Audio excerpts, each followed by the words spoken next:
All right. Hi, everyone.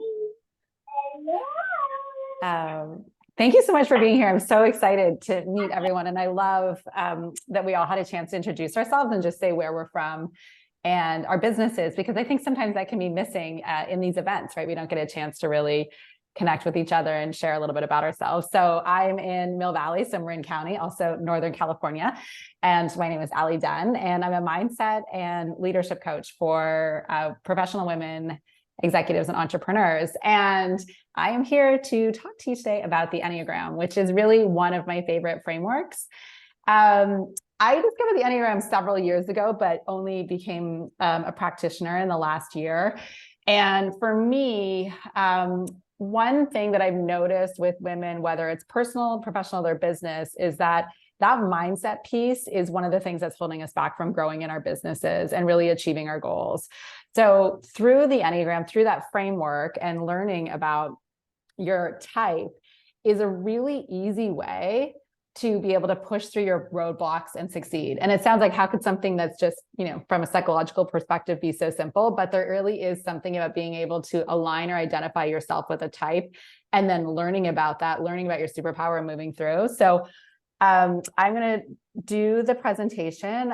You're welcome to ask a question during, pop something in the chat. I love when everybody was able to share who's done the assessment so far, what their type is, because I feel like I can speak to that really freely, and I'm here for you, right? So questions around your business, around your Enneagram, and really mindset in general. So I'm going to get the ball rolling, and I'm really excited to share. And if you don't know your type yet, looking for little keys or markers to identify as you go through and maybe think about, oh, could I be this type, will be really helpful. But you'll see that as we go through the presentation. So I'm just going to start. And as you're sharing your screen, I'm just going to say, if you guys have a question, just use the reaction button at the bottom to raise your hand. And when Allie has a break in her presentation or feels that she's able to answer them, then she will call on you. If you don't want to do that, just throw your question in the chat and I'll ask her later. I love that. Yes. So much support happening here. Okay. So the Enneagram for entrepreneurs, unlocking your superpower. And so, as I said, for me, I am in mindset coaching and consulting, and my goal is to improve lives of female founders like you by melding business strategy with personal values, purpose, and the Enneagram so you can grow your business with ease.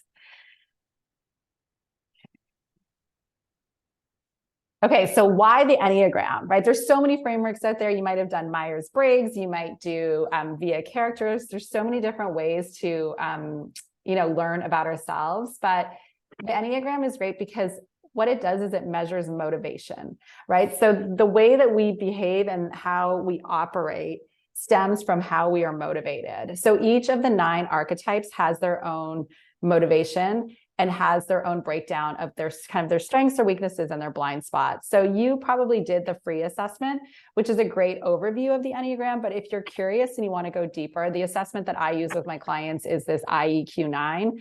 And so if we were working together, we would do this assessment, and it comes back, it's 30 pages, and it goes into your type, your subtypes, and talks a lot about your feelings, your thoughts, and your actions, as well as maybe your wings. So it can get really, really deep, or we can do surface. So it is a tool for so many things, but I would say on the high level view, it's about understanding your behavior and the behavior of others, dismantling your own limiting beliefs, deepening your self-trust, and appreciating the differences and celebrating strengths with each other. I really, from a relationship perspective, I also want to add, even though I'm not covering that today, if you know your partner's Enneagram type, your business partner, if you're building a board of directors, all these different spaces where we work in teams and with people, understanding everyone's Enneagram in your community or group can be an incredible way to communicate. Because when you understand what motivates people, in a way, it's kind of easier to get them to do what you want, right? Or to understand how you can get to that end goal. So for today's outcomes, we're looking at greater self-awareness in yourself and business, how the Enneagram can support you in your goals, uncover your potential and blind spots, appreciate your strengths and appreciate yourself. And this is something that I run into with clients often, which is sometimes we hide behind our strengths, or we hide behind the beautiful parts of ourselves because maybe at some point someone told you were too much of something, right? Maybe you're too bold, you're too big, you're too organized, you're too creative, you're too intense. Like all of these things, these stories that come with us as we kind of grow, they can become blocks and the things that stop us actually from growing. But if there's a way to either like kind of change that perspective or look at these strengths in a new light, it's very freeing. And I think we'll kind of see more of that as we go through each type.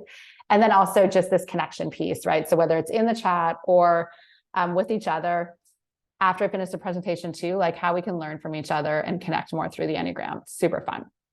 So my question for you today, and what I want you to think about as we go through the presentation, is what is the number one struggle in your business right now?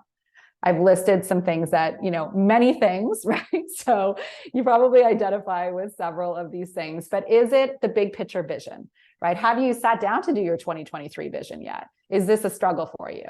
What about hiring, operations, financial management, planning, delegating, branding? Maybe it's that mindset piece again. Maybe it's marketing. But when you think about your business and you're like, if this one thing could happen, I would feel less stressed, more free, more abundant, all of those things. So if you can keep this struggle in your mind as we go through the presentation, it's going to help you unlock that action step that you're going to want to take in order to move forward. So at the high level, just so that if you haven't taken the test yet, it's breaking down the 9 types based on the core motivation. So I know we have a 1 in the group. So if you're a 1, you're a strict perfectionist, and your core motivation is about needing to be right or to do good. If you are a 2, considerate helper, your core motivation is about needing to be liked, right? So in a way, you're kind of thinking, what gets me up in the morning, right? For 3s, competitive achievers, it's the need to outshine the rest. So just think about these ones and think, okay, who am I in this space? 4, intense creative, you have to be unique or authentic. 5 is a quiet specialist, you have a need to understand. 6 is the loyal skeptic, you have to be safe and belong. And we're going to go in depth in each of these, but 7 is the enthusiastic visionary, you want to experience it all. 8 is active controller, you want to be in control and be strong. And then 9 is the adaptive peacemaker, and you have to keep the balance. We think of 9 as being the Enneagram type that's kind of overlooking everything and making sure everyone's connected and avoiding conflict. Okay, so how to use today's workshop so you can feel like this. I mean, this woman's very excited. Maybe she just got a grant. Maybe she just made her first million. Who knows? So you're going to identify your type. You're going to uncover the superpower and blind spots, which I'm going to share with you. And then you're going to create one action step based on your superpower to propel your business forward. And then I invite you to listen to all the types because we do have all of that in us. As someone mentioned earlier, there are 2, but they have a high 8. So notice the superpower in both of those and how they can toggle. You can toggle back and forth. Okay, so here we are with our number 1. This is a strict perfectionist. And although I do not know Michelle Obama, I do feel like she personifies what this number 1 archetype is. So if you are a 1, you are moral, you have to do the right thing. You are conscientious, you're organized, you're responsible, and you have very high expectations of yourself and others. And I think it was interesting that I believe it was, sorry, I can't see on my screen for her name, but the last woman that shared was saying that she was a copywriter and a 1. And in order to be a copywriter, I mean, you need to be in the details, right? Like this is a job for you. I feel like this is a very aligned business. The one thing about being a 1 is that with your blind spots, sometimes it's hard to see nuances. So everything might be right or wrong. So you're looking at things in through the lens of like either or black and white, but there is this space of nuance. So just kind of have that awareness when you're either giving feedback to people that there might be more than A or B. But if you want to talk superpowers with the 1, it's discernment. And what I mean by discernment is that you have the ability to choose what is necessary, right? Like, you know what the right thing is that you need to do to move your business forward. So think about maybe a block that you're having or a struggle or something you feel like you can't figure out. And that inner trust of discernment and knowing you actually have the answer will help you propel through to the next space. And your biggest challenge is rewarding yourself.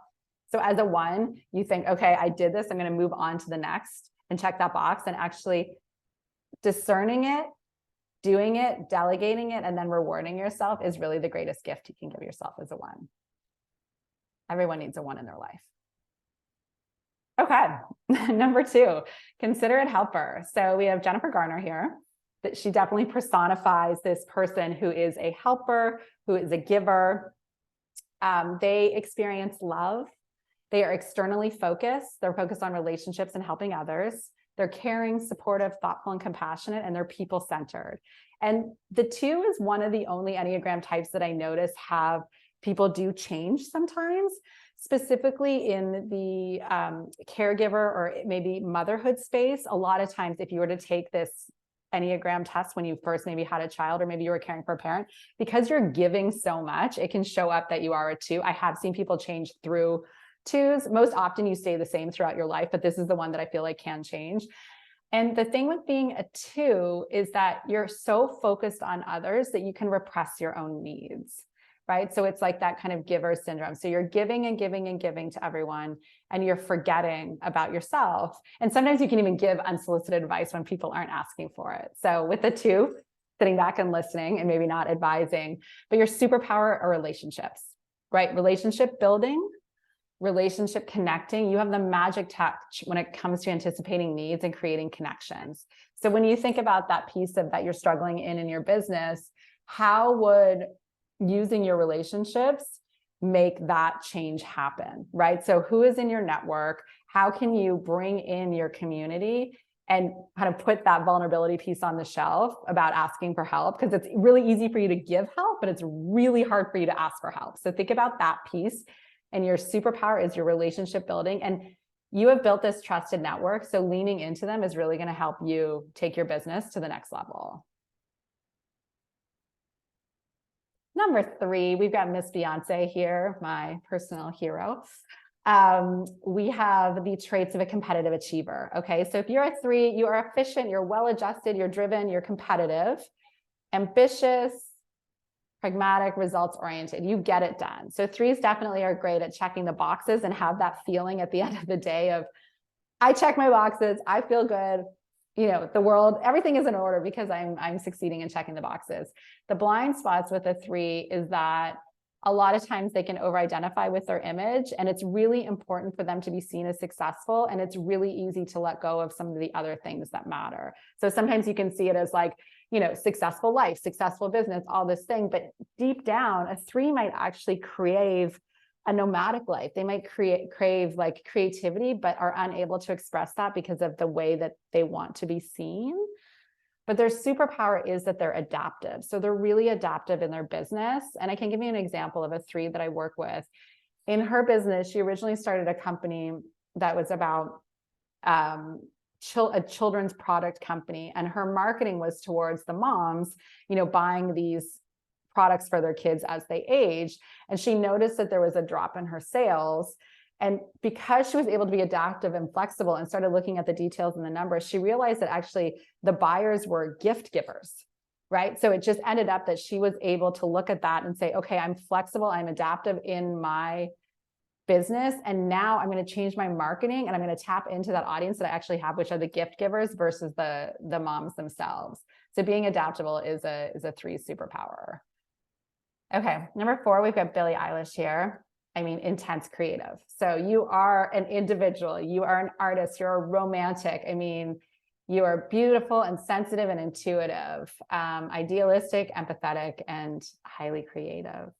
So sometimes what happens with the 4, the blind spot, is they can be focused on what's missing and not really have that sort of grateful feeling around what they have. And I don't know if it's just this idea around being different and kind of the longing for ease or norm. It's hard to say, but there is that blind spot. So just have some awareness if you're a 4. I don't see as many 4s as entrepreneurs as I do as some of the other types, but there could be a 4 in this group. But your superpower is originality. So for 4s, you are drawn to be different and push boundaries. So if you're thinking about your business and you're thinking, okay, what's this tipping point, right? What is it in this product that's not selling? What's happening in my marketing or even in your social media? Get out there and be yourself, right? Like do, you know, a lip sync, do a dance, do something creative and sort of engaging, and people will start to follow you and want to invest in you because you are different, like a Billie Eilish. Number 5, this is our quiet specialist. We have a picture of Miss Jane Goodall here, hero, world changer, trailblazer. The quiet specialist is someone who pursues knowledge and understanding. I'll be totally honest, I've never coached a 5 before. I'm not sure if it's because they actually know everything and they don't need my services, but I would be really excited if a 5 showed up on my door one day. So they're perceptive, curious, self-contained, analytical, thoughtful, and objective. They are very internal and they're very deep and they have a lot of knowledge. So they can be, their blind spot can be that they have a hard time committing and they're a bit detached from feelings. So it might be harder, in a workspace, it's like really giving them space to be themselves and do their own thing. And if you are a 5, you probably need a lot of alone time. But their superpower is being innovative, right? So they're data driven and they're an early adopter. So if you are a 5, you have your eye on the pulse, ear to the ground, all of that, and you know what's going on. I would imagine if there was the Enneagram of Google, like 80% of them would be 5s, right? So it's like they've got the information, they know it, they're like rolling stuff out and crushing it. And what happens with 5s is that innovative piece is that you want to get partners in there, right? You don't want to be in this silo where you're only creating one thing. It's like take your deep knowledge, someone else's deep knowledge, and bring it together. And I mean, I think that's where these really ingenious technological advances come into play. Okay, number 6, we've got Diane Keaton here. She is our loyal skeptic. They are committed, practical, and witty. They pursue predictability. If you're a 6, you're a team player, you're reliable, you're careful, and you crave security and belonging. The kind of joke in the Enneagram world is that the 6s are spies. Because they're so calculated and cautious. So if you have a friend or maybe even a business partner who thinks of every angle possible before you meet or before you take a trip together or 2 months ahead of a girls' weekend away is asking what you're packing, that person is a 6. So they're just very, very organized and they're very good at exploring all of the options. The problem is with the blind spot can be sometimes they can overfocus on what's going wrong. And then they value trust, but because sometimes they can be a little bit more reserved, sometimes it's hard on the other side for you to build trust with them. So in the business space, the blind spot kind of relates into the opposite of the superpower, but the blind spot can stop you from growing because there's too many what ifs, right? So kind of moving through that piece on the mindset, but you're an incredible problem solver. So you can see holes in your business the way that other people can't. You value teamwork and collaboration. So for you, if you're feeling stuck in your business and you're a 6, know that you have that skill of problem solving, and bringing people in to collaborate and do teamwork is really going to change the way that you do your work. Number 7, we've got the enthusiastic visionary here, Miss Katy Perry. They are spontaneous, charming, outgoing, energetic, visionary. They pursue open-ended freedom and they focus on the future. So connecting with ideas with ease and are optimistic. So I see a lot of 7 entrepreneurs as well because of that vision piece. Often in the breakdown, you'll see like the 3s, the 7s, maybe it's kind of an 8s, kind of more come into it. And then you've got like the whole Enneagram, many other types as well. So they're master reframers. The one thing about a 7, if you are a 7 and you're in business, is if you've had little blips or fails along the way, it's really hard for you to name them as fails or name them as something that needs to be reworked. You might just say like, oh, like that's the way the cookie crumbled, or everything happens for a reason, but you're not really taking into account that there actually is a strategy to maybe change course and do something in a different way. So your superpower is being future oriented. If you are a 7, most likely you already have your goals for 2023 done. You probably have 6 flights booked to Spain this year. Like you definitely are like, I'm going. But you also can talk yourself out of big things because it's too scary and you think you might not know how. So I encourage you as a 7 to channel this superpower being future oriented and really get into this idea of dropping your limiting beliefs, stepping into that too much or too big. And if you feel like you can't get into the details, then this is where you call in number 1. Call a 1, call an 8, have them come in and get some structure around your business. So you can make those dreams come true, because that vision piece is huge and you really want to tap into it.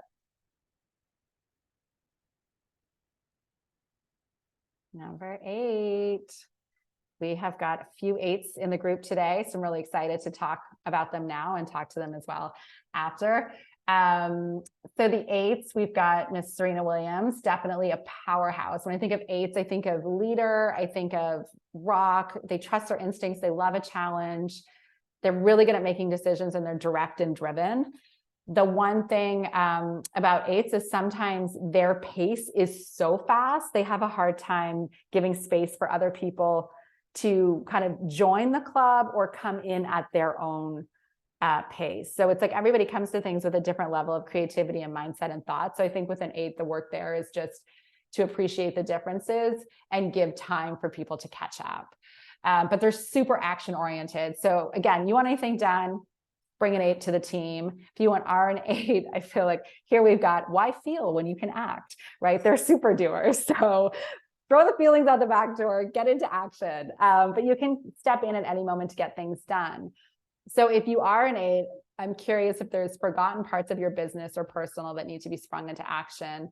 What I notice is that 8s can be very good on the business side, but the self-care piece can be really difficult for them. And I don't think that we can ignore the importance of self-care as an entrepreneur. I mean, that's like a whole other workshop, of course, but it's just, if you're not able to take care of yourself and give yourself that space and time to rest, recover, heal, or create, the rest of the stuff sort of doesn't matter. So I'm currently working with someone who is an 8, and she is just like, you know, sales driven. She's got all of the stuff, but, you know, she's a new mom, and that part around self-care and that exercise and committing to that routine, the way she commits to her growth, is something that we deep dive in a lot. So just to have that awareness, because it's 8s, they struggle with vulnerability, right? So kind of showcasing that, oh, I may need some help, or I might need some time off.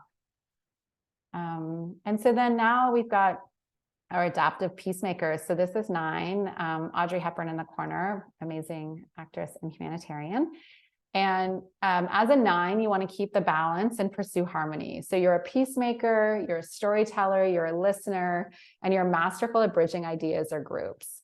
A blind spot for a 9 is that they can stay in the same position for a while, that like change doesn't feel necessary. It's the, if it's not broken, don't fix it mentality.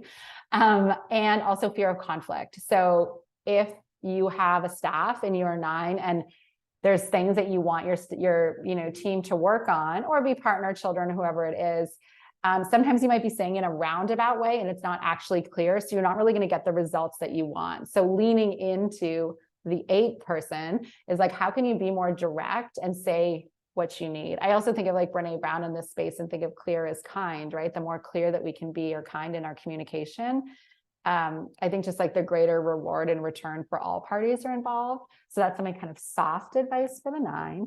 But your superpower is a connector, right? So people are naturally drawn to you. You're this great equalizer. There's this energy and calmness and I don't know, there's just something so beautiful about a 9. And so when I think of the 9 and I think of a business, it's like, are you building a board of advisors, right? Are you building a team? Like, what are you doing?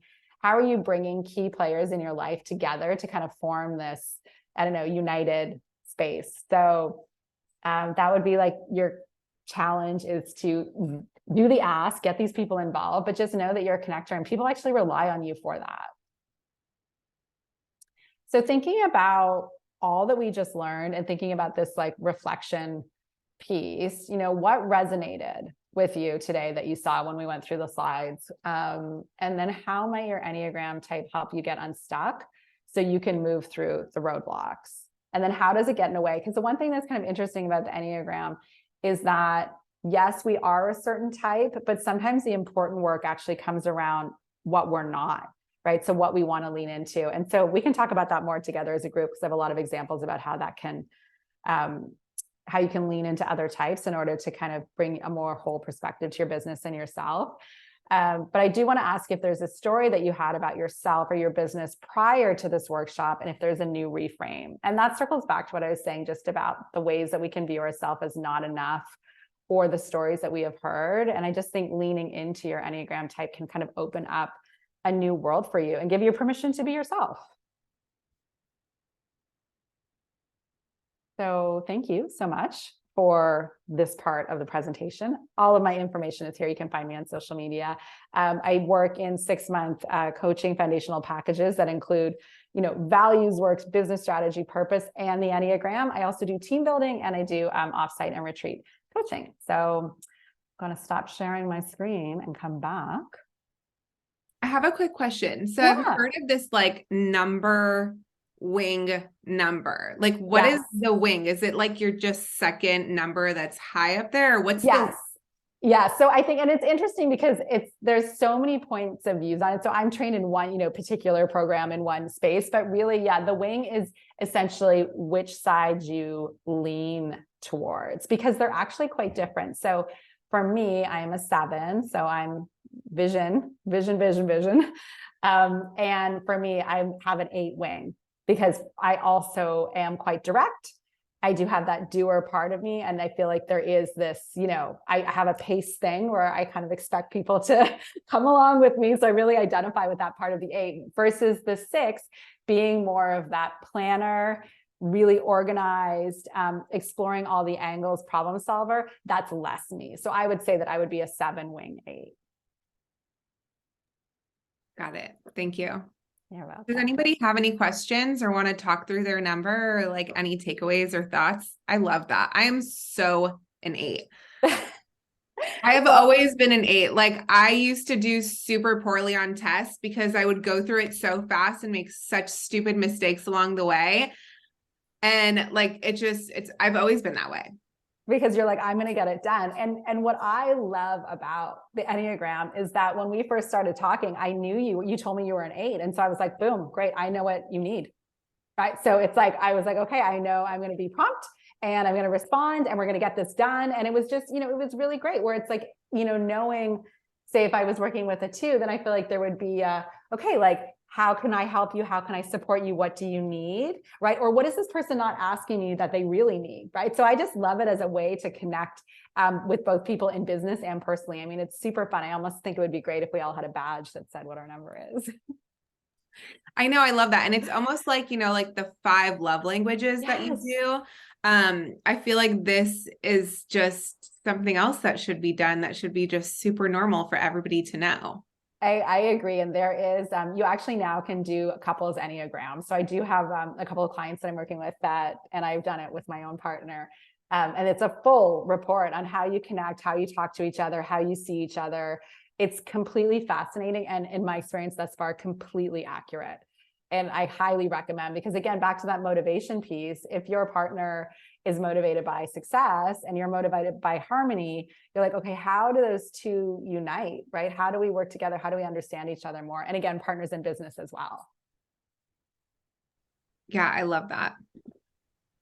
Does anybody else have any questions or anything to add? Kelly, go ahead. Yeah. So the report that I got, it gave me like so much information about like wings and arrows. And I know you briefly touched on the wings, but when people are talking about that they have, I'm a 2, but like 3 and 9 were very, very close. Like, and so how does that factor in? Like the other ones that are almost at the 99 where my 2 was? Yes. Yeah, for sure. Because I think that's so true, right?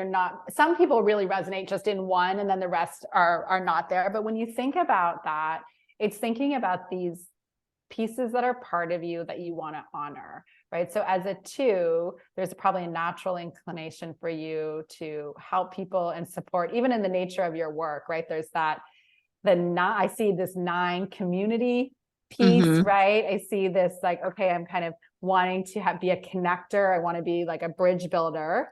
So it's almost like you could leverage that part of you, or you could see it and be like, okay, this is present. So I see myself as this connector. Then the 3, it's like, okay, this achievement piece, I'm an entrepreneur, I'm a business builder. And then the 2 is I'm this helper and connector. So I think my question for you is, with your business, or it could be personal, like, what was the thing that came up for you that maybe you would want to work on?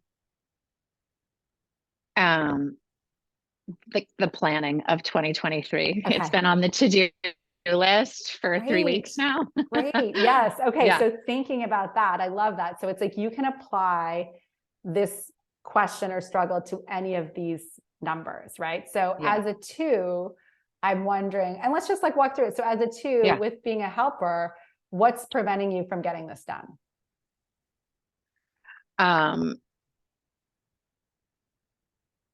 Sitting down, like removing the other tasks. Okay. Of life.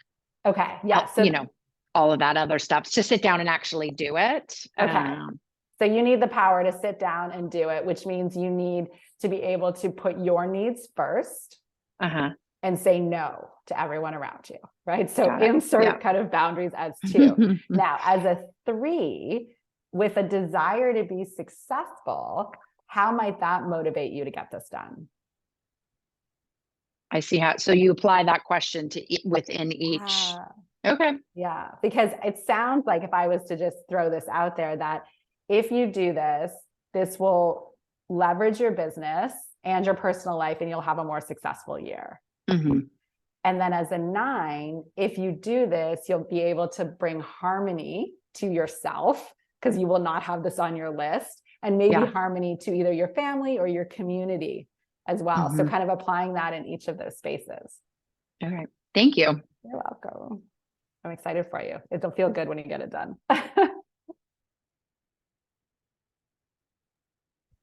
So Allie, I have a question. Yeah. You had said at the beginning for 2s, you said sometimes they shift in that, which 2 resonates with me. Mine was, it said like 81% match 2, and then I was like middle of the road on like 5 and 6. Like there was some compatibility, but like I was really high in the 8 and then the 81% in the 2. And when it shows you like on the graph, it was like 1 and 9, and like I think 1 maybe were like super low. So looking at that, or my 7, my 7 was super low. So looking at that, you said something in the beginning about 2s being able to shift.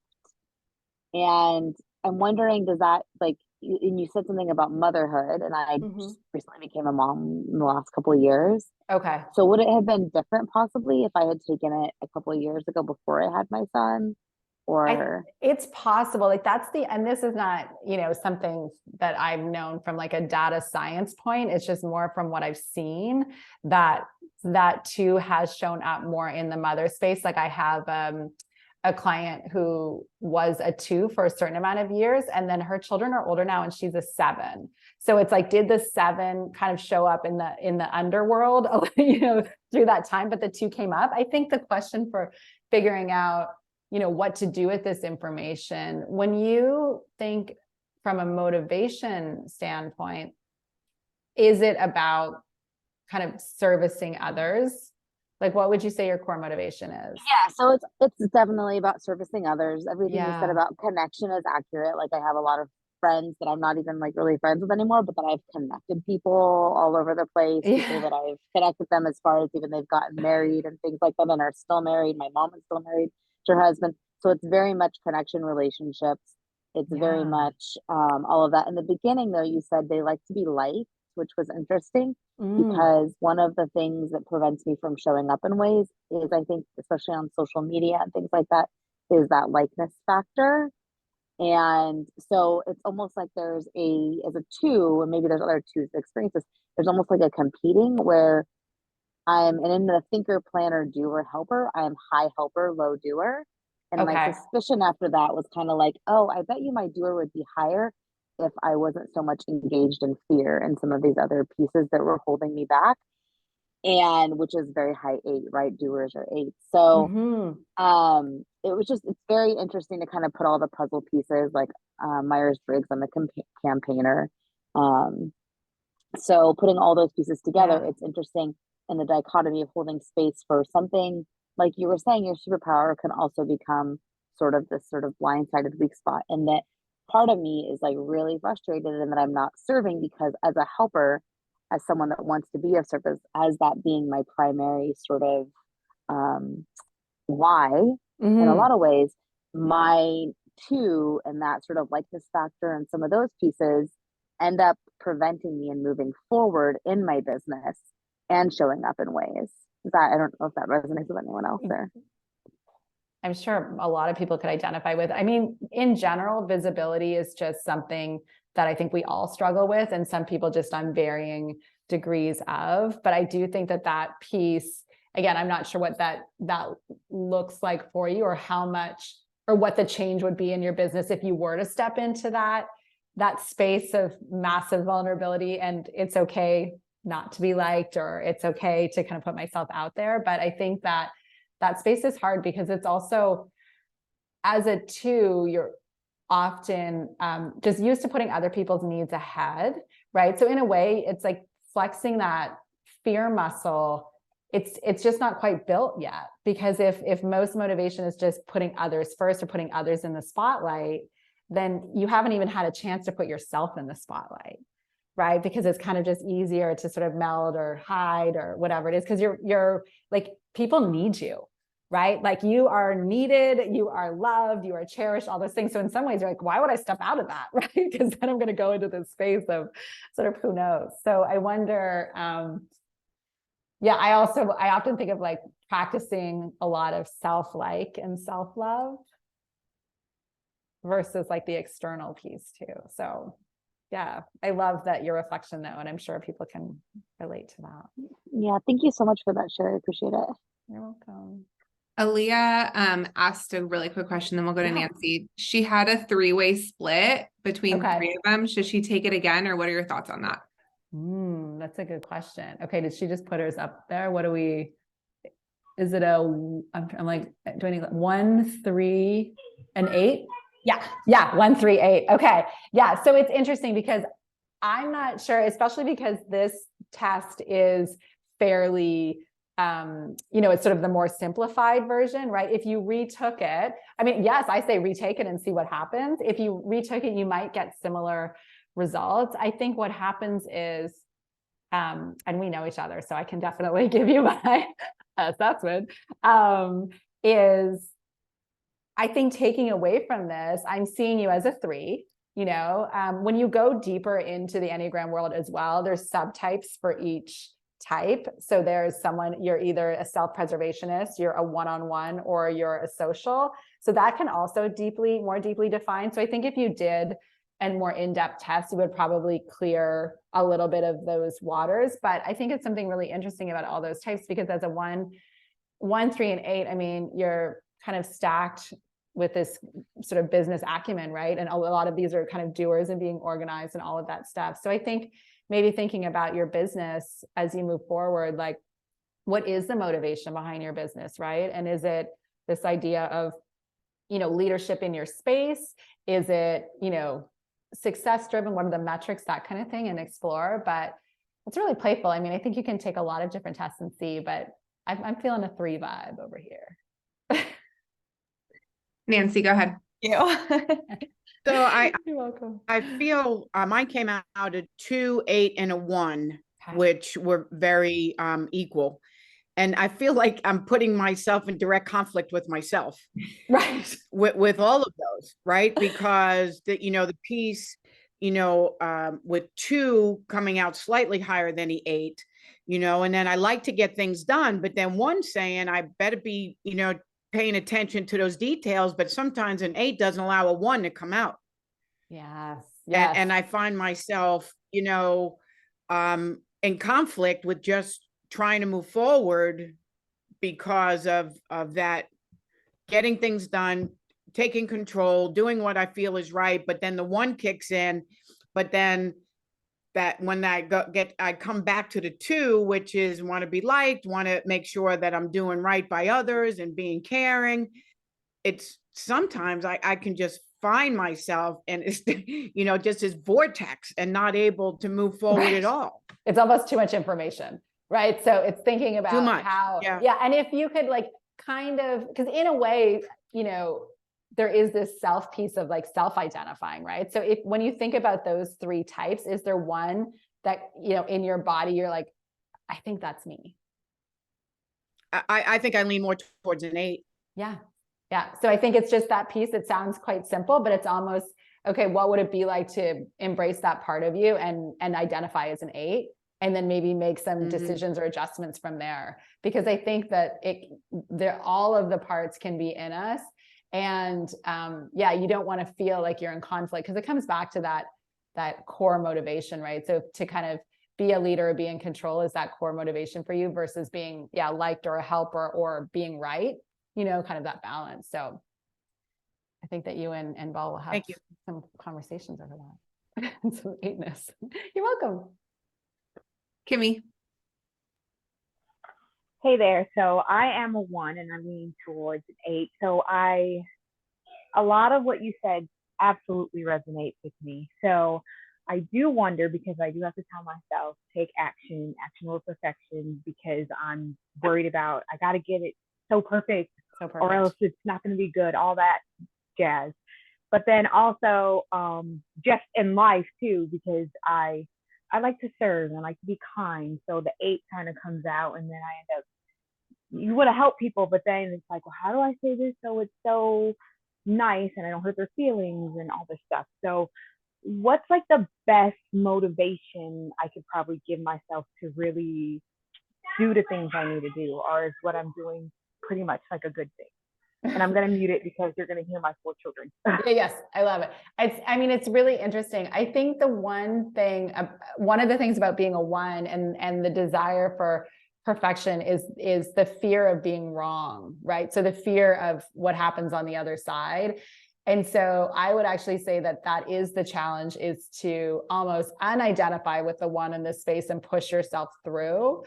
Because I think practicing the failure muscle is kind of like how we break down that perfection piece, right? Because the perfectionism is tied with procrastination.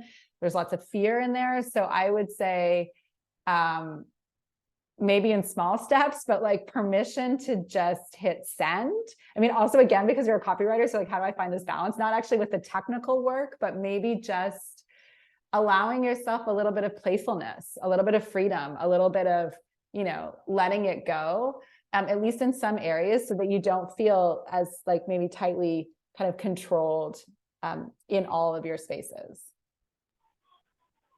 Okay, I gotcha. So pretty much kind of like it's going to be okay. The outcome's going to be okay. Get it done. Well, and I also think I sometimes say, like, it's like running a science experiment, like just see what happens. So maybe it's a little test, like try this week, right? And see what happens if I just kind of let it go, or I just hit send, or, I adopt the done is better than perfect motto, and then evaluate, right? It's almost like you do it, you see what happens, you evaluate, you alter, you move forward, versus just like always kind of staying in the same rhythms and the same pattern. It's really empowering just to like, mix it up and change their brain paths.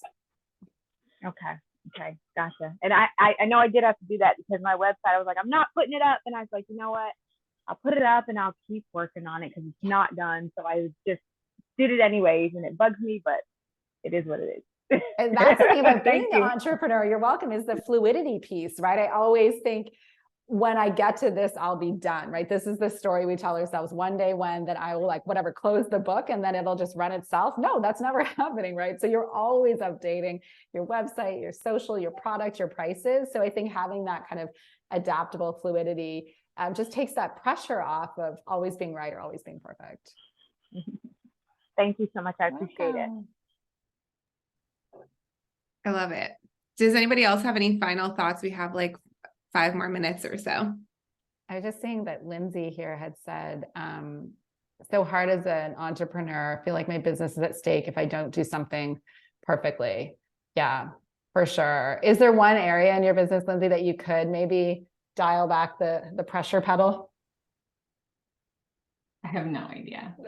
But I so resonated with Kimmy talking about her website. Like, I spent sleepless nights like worrying about my website when like I'm such a new business that like the only people going to my website are like me and my mom. So like who really cares? But like I have changed it like 10 times over the last year. And it's like so ridiculous. Like, why am I like honing in on something that like I feel like has to be so perfect when like in the grand scheme of things, it like doesn't really even matter. But it's like that low hanging fruit, right? And I see this often and definitely guilty of it myself, because you can control that, right? You feel accomplished. I updated my website. I made that tweak. I did that change, all that stuff. But it's like, it's kind of the same way that we hide behind research. I'll just continue to research, right? Yeah, like, that's so me. Fine, right? Like, So find me. the right thing. And then I'm going to get another degree, and then I'm going to do all this stuff, right? And so, but really it's that being out there in action. So I wonder if it's like the next time you go to make a tweak, even acknowledging, even though it feels hard, it's like there's something that's a little bit harder, but might garner like a more exciting and impactful result, right? So instead of going to the website, oh, make that difficult phone call, right? Or put that crazy reel up or something like that. That's really where the action and the movement's happening versus the redoing, our writing or our website. Yes. So glad you shared. Like, we're all like, yes, we agree. Lindsay, I'm dying laughing because I know this to be true. Inval knows. But you're doing such a good job because you are doing the hard things now. So I'm very proud of you for doing that. Thank you. I'm trying. I just want to say, Brittany had put in that she ends up doing all for everyone else, personally and business, and have nothing, and then look down at the time and have nothing left for myself. That is, it's huge. And as an entrepreneur, it's just such a challenge because you don't have someone else telling you how to dictate your time. If you're working for someone else, they're like, here's your deadlines, here's your schedule, these are the expectations. But as an entrepreneur, as a two, it's very easy to say yes to everyone else and not yourself. So it's almost like taking yourself out of your body and like creating your own work schedule, your priorities, not as yourself, but as like imaginary boss, which maybe sounds kind of meta, but I think being too involved and too deep is where the emotions come up and where it's harder to set boundaries. So thinking about just maybe one boundary or one person or something in your life that you want to either delegate or that's not serving you, that you can put that energy back into yourself. It's kind of life's work as a woman, but also specifically as a two. I feel like there's just a common piece of advice that you've given, right? Like, take things slow, take things one step at a time, like acknowledge your personality, your strengths, your weaknesses, and adjust slowly. Yeah. Because, right, like if you adjust everything all at once, you're like, okay, I need to do X, Y, and like A through Z, nothing's going to get done. But if you do A, and then like maybe a week later, you do B, and then C, it seems to be the tactic that you use, which I love. It's so true, because the overwhelm piece, right? And we're infiltrated like, on the minute every day with all the things we should and could be doing. And that's like distracting from what actually could move the needle and feel better, whether it's taking care of yourself and your business. But it's true, like acknowledge. I have a sticky note somewhere that's like, stand still, deep knowledge. And it's like to help me as a 7, slow down, deep, moment by moment. So it's just that awareness. It's like, it's the key to unlocking ease, I guess is what I say. It'll just help take those blocks down. I love it. Thank you so much, Allie. I would love, because I think you were telling Aaliyah that test was kind of like, a free one and not really that intense. I would love if you could send me an email with like a good one that you recommend. I'll send you all the ones, right? Because and then I'll share that in the email. Yeah, for sure. Because if you want to kind of go deep in there, and there's definitely more to learn, and you can get so in tune with your kind of behavior and motivation when you have more answers around that. It's just, it's really, really helpful. So I'll send that to you for sure. Okay. Yeah. Awesome. I'd love to share that with everybody. Okay. Thank you so much. This was so awesome. I know the replay is going to get watched a million times, so super excited for that. Thank you everybody for joining. It was so nice meeting the women that I've never met before, and I hope you guys have a great rest of your week. Thanks everyone. So nice to see you. Thank you. Thanks guys. Have a great day. Bye.